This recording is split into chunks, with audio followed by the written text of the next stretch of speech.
आपको मैं एक क्रोनोलॉजी ऑफ इवेंट अगले 2 मिनट में दूंगा और उस क्रोनोलॉजी को आप देखेंगे तो सारे इवेंट एक दूसरे पर निर्भर होते जा रहे हैं। पहला इवेंट होता है प्रधानमंत्री जी का अपने 8-9 साल के कार्यकाल में चीन की 5 ट्रिप्स और चीन के राष्ट्रपति शी जिनपिंग के साथ 18 औपचारिक अनौपचारिक, because sometimes they say that these are without agenda meetings, sometimes with agenda meetings. तो पहला इवेंट होता है 5 चीन की ट्रिप्स और 18 शी जिनपिंग के साथ मीटिंग्स।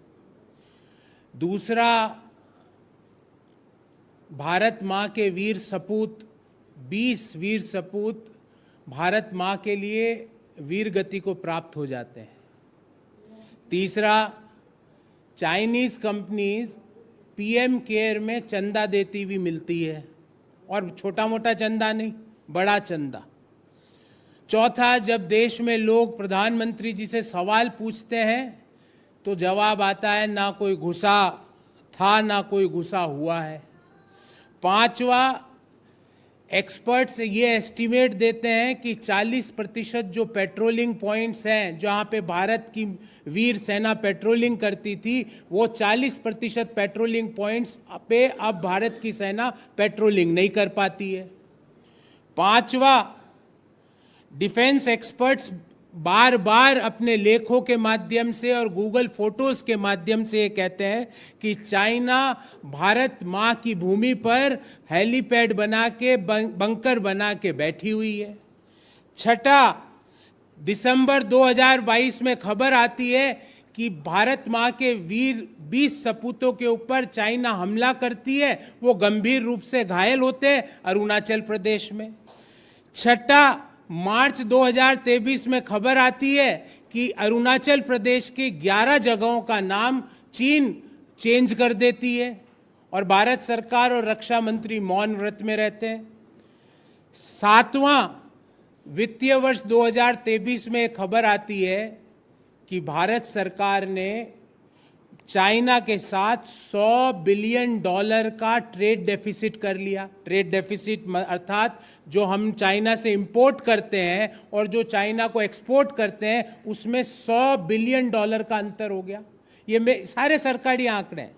और अब खबर आती है कि हम रूसी तेल खरीदने के लिए चीनी पैसा दे रहे हैं। मुझे राज कपूर साहब का एक फिल्म याद आती है जिसमें रूसी टोपी और इस तरह के कई चीज़ों का चित्रण था, पर अब भारत सरकार सस्ता रूसी तेल खरीदने के लिए युआन में पेमेंट कर रही है। आज जितनी हमारी तेल की आवश्यकता उसका 42%, 42% जो हम इंपोर्ट करते हैं वो रशियन ऑयल करते हैं। और रशिया से जब हम 2020-21 में लगभग 7,000 करोड़ का तेल इंपोर्ट करते थे, आज वो 7,000 2020-21 का बढ़कर 2022-23 में 89,000 करोड़ रुपया हो गया।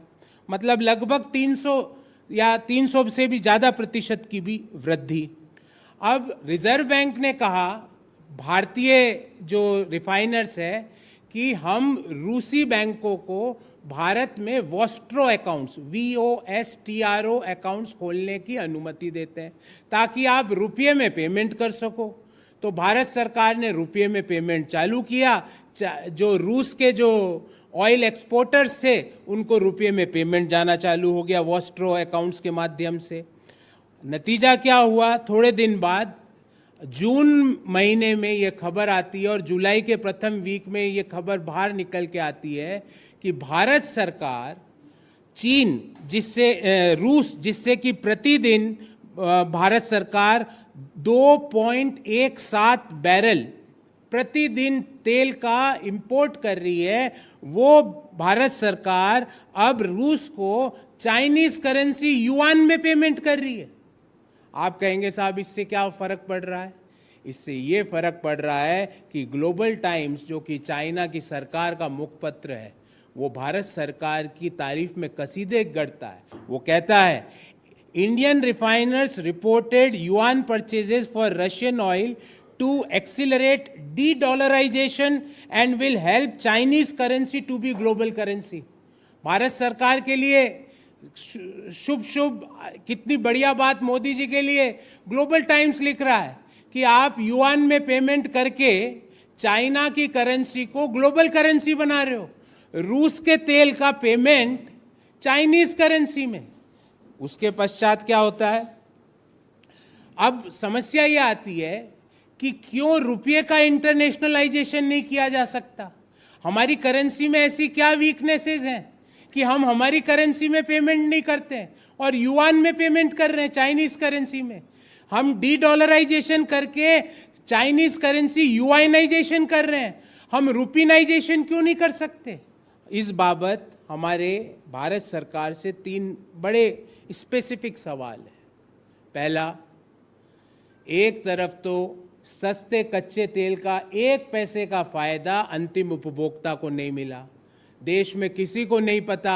कोई मंत्री कहता है कि $25 प्रति बैरल में रूसी तेल आ रहा है, कोई मंत्री कहता है $30 प्रति बैरल में रूसी तेल आ रहा है, कोई कहता है $40 प्रति बैरल पे रूसी तेल आ रहा है। पर भारत सरकार कह रही है हम सस्ता ला रहे हैं, तो उस सस्तेपन का फायदा, 1 पैसे का फायदा अंतिम उपभोक्ताओं को नहीं। और वो देश जिसने कायरता से भारत मां के 20 वीर सपूतों को वीर शहीद किया, उस देश की करेंसी को हम इंटरनेशनलाइजेशन कर रहे हैं। वो देश जिसके साथ हर जगह हम भारत मां के भूमि पर कब्जा जमाए हुए बैठा है, 40% पेट्रोलिंग पॉइंट हमसे छीन चुका है, हमारे गांवों का, हमारे शहरों का नाम चेंज कर रहा है, उसकी करेंसी को हम एस्टेब्लिश कर रहे हैं। एक तरफ तो सस्ते रूसी तेल का फायदा नहीं, दूसरी तरफ उस सस्ते रूसी तेल का चीनी पैसों में भुगतान, और चीनी पैसों में भुगतान करके हम डी डॉलराइजेशन करके युआनाइजेशन ऑफ द करेंसी कर रहे हैं दुनिया में। दूसरा सवाल, ऐसी क्या समस्या है कि हम रुपये में पेमेंट नहीं कर सकते?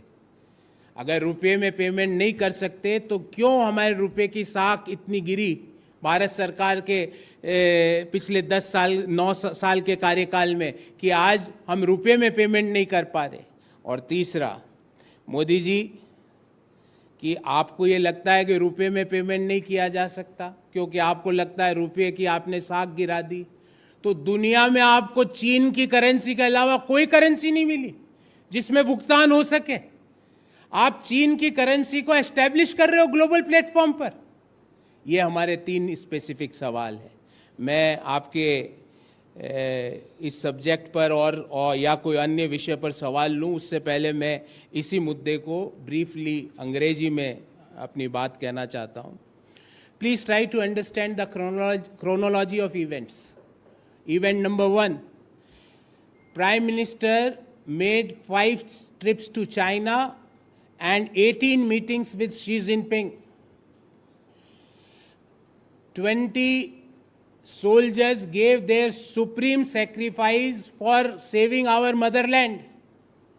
Third, Chinese companies are giving a big donation or subscription, I don't know what I should call, in PM Care funds. Fourth, Prime Minister Narendra Modi ji gives clean chit to China by saying ना कोई घुसा था ना कोई घुसा हुआ है. Fifth, as per the reports, India, we had lost patrolling rights of 40% of patrolling points on the Indo-China border.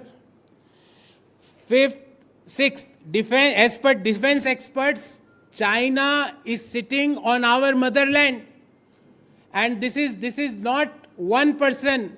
Many defense experts, ex-army generals, in their various articles in various newspapers, Google photos are saying that China is having permanent bunkers, helipads on our side of LAC. Seventh, in December 2022, more than 20 soldiers were injured in a clash with Chinese troop in Arunachal Pradesh. Seventh, in March 2023, China suo motu changed the names of 11 villages and towns of our country, and we were mum, we were silent. Eighth, as per the data published by Government of India for financial year 2023, the trade deficit with China had reached to the historical high of $100 billion. And last, now we are buying the Russian crude and paying in Chinese currency. All these events are interlinked to each other. You can see. We are asking Prime Minister and the oil minister. I don't know who is the oil minister. You might also not be knowing, because nobody knows, because he is always silent. Why he is making the payment, why Indian refiners are making payment in yuan to the Russian crude? Why we are trying to internationalize the Chinese currency? Why we can't make the same payment in the Indian rupee? Why? Before moving ahead, right now, 42% of our crude import is from Russia. And if you want to know in the rupee terms, in FY 2021, we used to import Russian oil to the tune of rupees 7,000 crore, and right now for the FY 2023, it is 89,000 crore.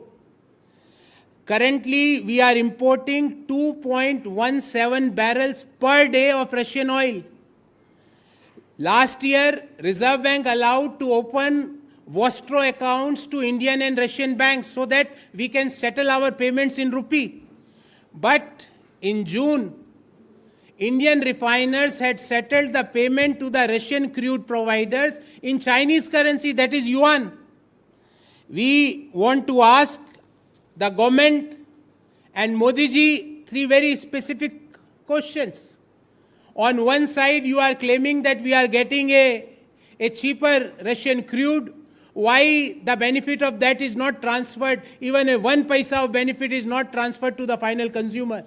And on the other side, you are helping China to internationalize its currency. You are helping China to globalize its currency. And in your favor, Global Times is writing that Indian refiners reported yuan purchases for Russian oil to accelerate de-dollarization and will help Chinese currency to be global currency. This is what is written in Global Times. Our second question, that why can't we settle payment in Indian rupee? Why in last 9 years, Modi ji, we had lost the goodwill, और in your terms कि जैसे जैसे सरकार की साख गिरती है वैसे वैसे रुपये का मूल्य गिरता है. तो do you still agree with this, that the goodwill of your government is deteriorating day by day? And last but not least, that Modi ji, if you feel that Indian currency is not strong enough to be paid, then why in the entire world you had picked only the Chinese currency for paying to the Russian crude oil suppliers? We want a very specific answers to these three questions. We want that what is the relationship in all 10 events which I had shared with you. ये रिश्ता क्या कहलाता है?